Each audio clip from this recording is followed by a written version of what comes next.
No, it's interesting, China, because I think one of the things that we find out in dealing with this is, or, when you start talking about mental health issues, is there's a lot of trigger points. There's a lot of things environmentally that will kind of not always lead to the issue, but they at least kind of are the spark, that final thing or whatever.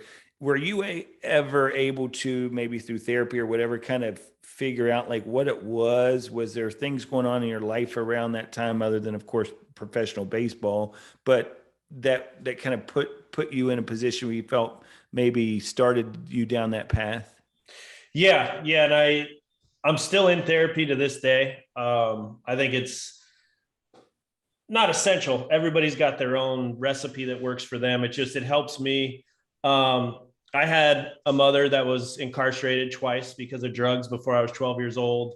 Divorce, messy when I was 8 years old. Not a lot of attunement with the female male because my mother wasn't around forever, which developmentally, studying psychology, there's a lot that goes on. And so, yeah, you just kind of in therapy, you just kind of self-discover and self-observe, and you talk and you do different things. And, I think everything was just coming to a head that year in 2009, where it's like every round that you're projected, is it going to be top 5 rounds, top 10 rounds? Right. Yeah. You're not going to go to the 25th round. Like, what's wrong with you? And Yeah. I think just all that pressure and then not dealing with anything.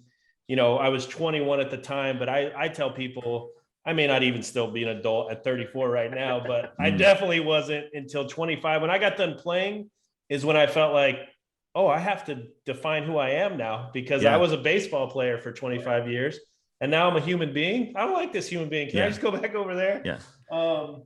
And so, I think I'm still discovering that. I think what happened in 2015 and 16 with the therapy and sharing, it helped me become a lot less judgmental of other people, because I realized I made decisions based on my mental well-being.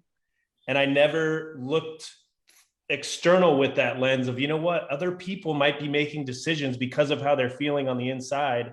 And I can't judge that if that's what makes them happy or makes them be able to function throughout a day. And I think the part of the journey I'm on now is, can I be non-judgmental internally on myself? Because I'm still diehard competitor, diehard perfectionist. I could do 99 days great.